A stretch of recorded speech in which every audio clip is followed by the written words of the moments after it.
estudo e no conhecimento cronológico cultural da arqueologia da época moderna, a Madeira e os Açores constituem campos de ensaio únicos. A particularidade de terem sido povoados no período quinhentista fornece um importante campo de experimentação científica e de acesso ao conhecimento marcado pela entrada do homem. A noção de que os arquipélagos atlânticos dos Açores e da Madeira seriam dois centros promissores no conhecimento da civilização material das sociedades pós-quatrocentistas é-nos autenticada pelos pioneiros da arqueologia.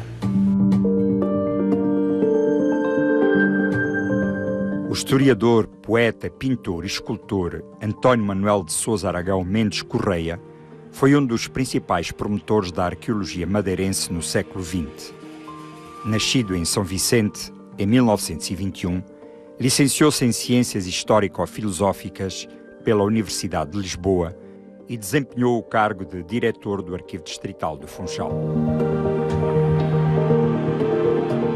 Foi com este investigador que no início dos anos 60 se assiste a um desenrolar dos primeiros estudos arqueológicos aos contextos insulares da expansão portuguesa, enquanto se aguardava a fase inicial de construção do atual aeroporto da Madeira.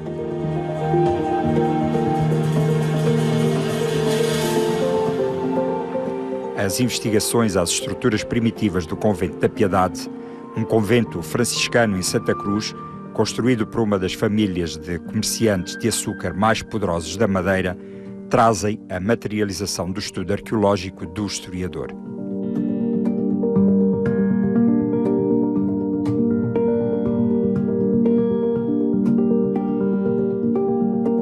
O Convento da Piedade de Santa Cruz foi fundado por Urbano Lomelino no início do século XVI. Hoje em dia chegou-nos as ruínas apenas, por quando foi da construção do aeroporto, o convento ficava mais ou menos no início da cabeceira do aeroporto, e quando foi das obras do aeroporto foram o António Aragão, esse homem que era multifacetado, era atento a isso e fez as escavações arqueológicas. Depois essas as escavações arqueológicas da arquitetura do convento foram transferidas para o Museu da Quinta das Cruzes, que também o museu, a casa, pertenceu à família Lomelino. Aliás, o túmulo do Urbano Lomelino encontra-se na Capela da Piedade do Museu da Quinta das Cruzes.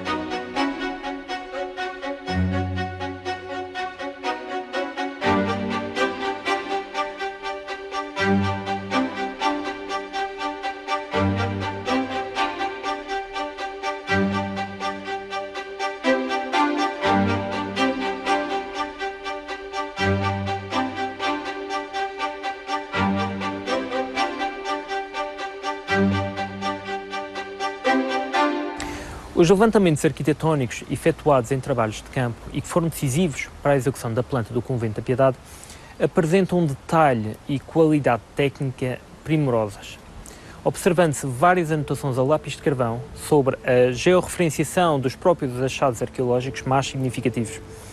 Por exemplo, na planta geral do sítio, com a indicação das áreas intervencionadas, o investigador anota na metade exterior norte da cerca do convento o achado de moedas, e no compartimento interior do extremo sul, junto ao túmulo do edificador do imóvel, o aparecimento de ossos.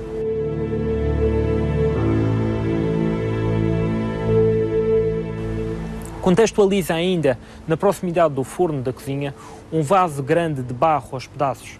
Portanto, esta nota constitui um dado absolutamente relevante para a reconstituição do cotidiano conventual, na medida em que os objetos são identificados em contexto primário, fornecendo indicadores de utilização e de funcionalidade social.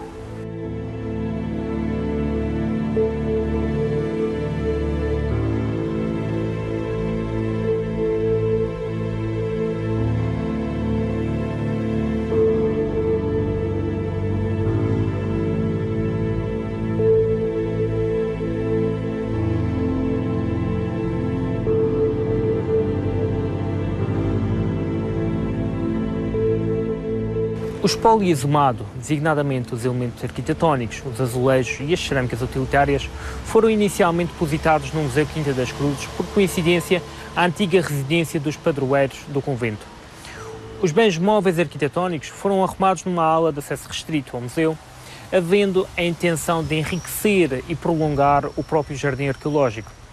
Em 1996 foram transferidos para aqui, para os jardins da Casa da Cultura de Santa Cruz, onde se procedeu à seriação para integração museológica.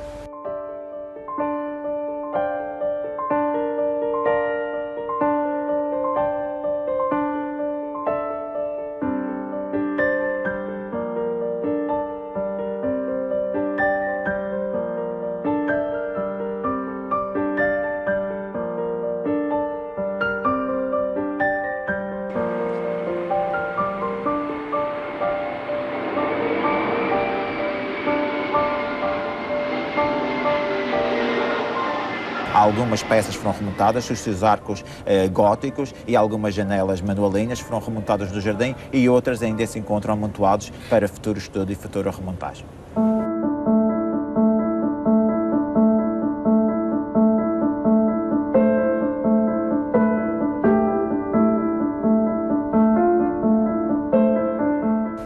Os azulejos, por sua vez, tiveram dois destinos.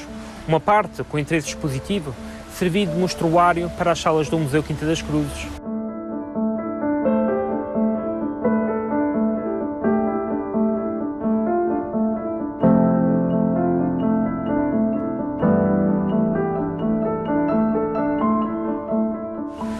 Os componentes mais fragmentados, agrupados aleatoriamente por tipologias e padrões decorativos, foram, recentemente, cedidos pela direção do museu para estudo.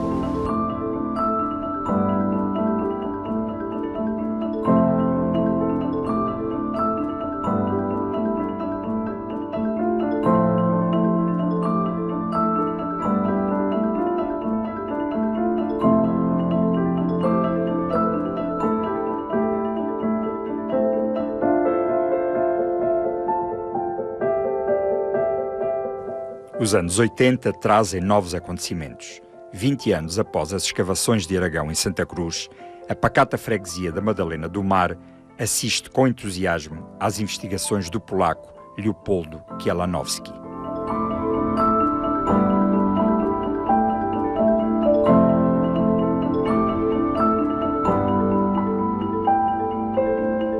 A freguesia da Madalena do Mar, além do extenso território junto ao mar de Bananeiras, o clima ameno, é uma freguesia bucólica e que conhece um aspecto lendário bastante relevante e que se traduziu num dos aspectos mais relevantes da arqueologia pioneira na região autónoma da Madeira. Nos inícios dos anos 70, o investigador polaco Leopoldo Kielanowski, um pouco na busca do aspecto lendário e da procura da figura do rei Ladislau III, que havia desaparecido na Batalha de Varna no século XV, e um pouco seguindo a tradição seiscentista que fazia associar a figura do Henrique Alemão, cavaleiro de Santa Catarina, que, segundo as fontes históricas, terá fundado a freguesia da Madalena do Mar e esta própria igreja onde nós estamos, essa associação que foi feita com a figura de Ladislau III com o Henrique Alemão. Portanto, o investigador Leopoldo, seguindo o rasto do Henrique Alemão, procurou aqui, junto à Igreja da Madalena do Mar, encetar trabalhos arqueológicos, desenvolveu aqui, quer no interior da igreja, quer no exterior, trabalhos arqueológicos e que veio a culminar com a descoberta não dos esqueletos, não dos restos osteológicos do rei, mas num conjunto de estruturas que terão pertencido à igreja primitiva da Madalena do Mar.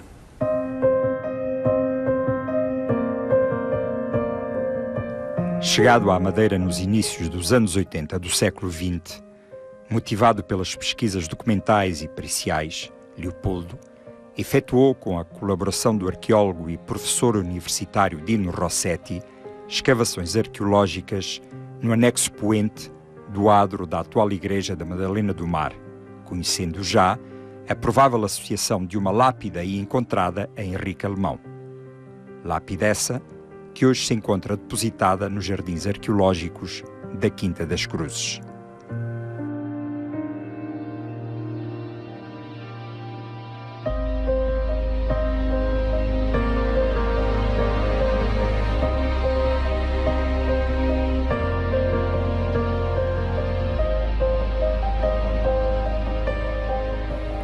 As escavações, foi o Sr. Dr. Leopoldo com a esposa que vinham sempre aqui à Madalena do Mar fazer a história do rei Ladislau da Polónia e da Hungria, que lá não se encontra o corpo do rei. Então eles vieram, que eles eram professores de história, à Madeira à procura de conhecimento, sabiam onde estava o corpo do rei. Porque eles foram pela Terra Santa e outras terras e foram ao arquivo secreto do Vaticano e diziam que ele tinha vindo para a Ilha da Madeira. E o João Gonçalves Arco, que deu estas terras, que é chamada agora Madalena do Mar, para ele cultivar. Mas ele era um grande senhor, que ia às grandes festas que João Gonçalves Arco dava no palácio, lá no Funchal, na casa do palácio.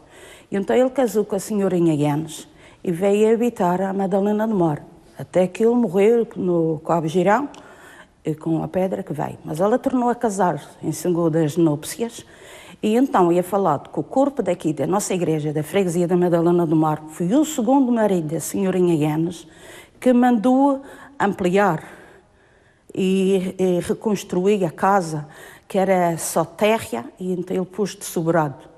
Então ele comprou esta quinta ali.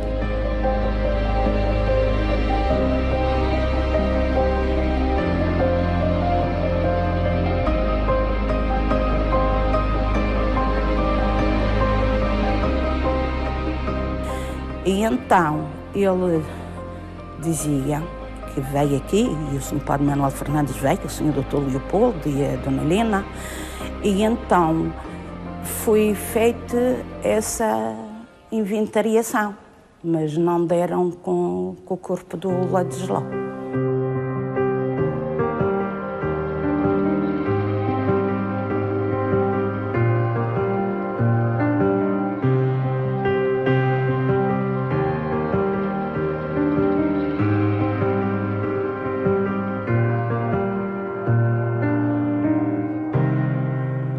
Foi para a antiga ermida que terá sido encomendada uma curiosa pintura sobre tábua flamenga, atribuída ao mestre da adoração de Machico, que representa o encontro de Santa Ana e São Joaquim na Porta Dourada. Este tema bíblico, que hoje se encontra no Museu de Arte Sacra do Funchal, representa a legitimação da Imaculada Conceição, ou seja, Santa Ana e São Joaquim vão conceber a Virgem Maria através de um simples abraço junto à Porta Dourada, em Jerusalém. Esta pintura está atribuída a um pintor anónimo que está identificado como o autor da adoração dos Reis Magos de Machico, esta pintura do Encontro de Santa Ana com São Joaquim na Porta Dourada e ainda uma outra pintura, também sobre tábua de pequenas dimensões, de São Nicolau. Todas estas três peças estão no Museu de Arte Sacra do Funchal. Observando o Encontro de Santa Ana com São Joaquim, verificamos que realmente a indumentária e o traje são muito nobres, ricamente padronizados, com brocados e identificam realmente duas figuras que se aproximam de uma nobreza. A identificação com estas duas figuras concretas, ou seja, duas figuras históricas que habitaram e viveram na Ilha da Madeira, levanta alguns problemas do ponto de vista da documentação que possam não provar esta situação. Henrique Alemão está, desde o século XVIII, identificado como um príncipe polaco refugiado na Ilha da Madeira. A primeira nota documental vem de Henrique de Noronha, historiador e genealogista madeirense, e a partir daí os historiadores seguiram estas pegadas desta informação. Já no século XX, alguns historiadores procuraram, de certa forma forçada, a identificação de Henrique Alemão com Ladislau III, rei da Polónia e da Hungria, que em 1444 perdeu uma batalha com os turcos e que julga-se que morreu nessa própria batalha. No entanto, alguns historiadores, no século XX, têm desenvolvido esforços no campo da investigação documental para verificar, para atestar e para comprovar ou não se realmente Henrique Alemão, o Sumer das terras da Madalena, será ou não realmente Ladislau III, rei da Polónia e da Hungria. Este trabalho de Leopoldo, que teve como colaborador próximo, sobretudo ao nível da tradução, o padre Manuel Fernandes, o qual assumia algum ceticismo acerca da pesquisa, assumia contornos muito importantes no conhecimento arqueológico da civilização material das sociedades pós-quatrocentistas. O encalce ao facto histórico do rei Ladislau III, que terá eventualmente desaparecido na Batalha de Varna e que, segundo a tradição seiscentista, fazia associar a figura do rei com o cavaleiro Santa Catarina, mais precisamente Henrique o Alemão, foi responsável pela exumação de estruturas pertencentes aos muros da primitiva Capela da Madalena do Mar e, atualmente, constitui um dos achados arqueológicos mais importantes e de maior relevo na atividade arqueológica na área oeste desta ilha.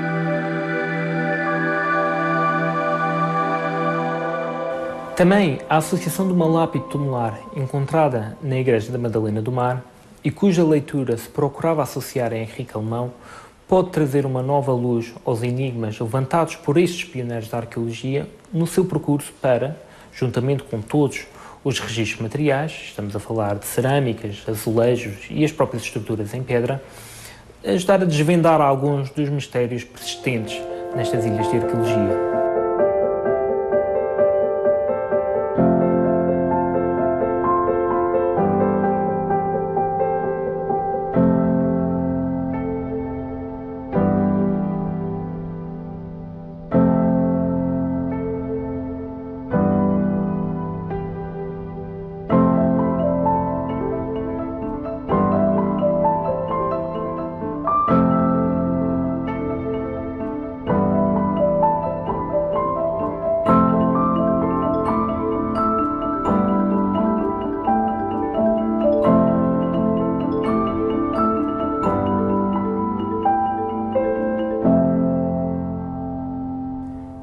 É inquestionável o papel que os pioneiros da arqueologia madeirense assumiram no conhecimento dos testemunhos materiais pós-quatrocentistas.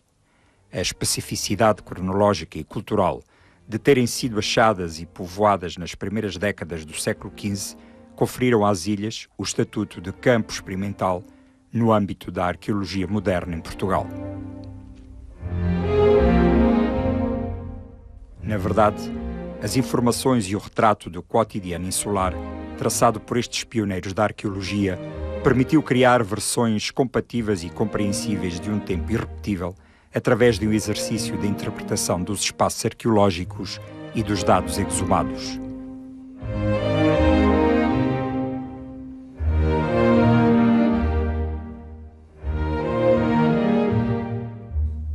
Perante esse desafio de desvendar estes tesouros arqueológicos, quase mudos por natureza, a tarefa mais complexa foi a de fazer falar o silêncio da terra habitada e desenterrar os mistérios da passagem do tempo.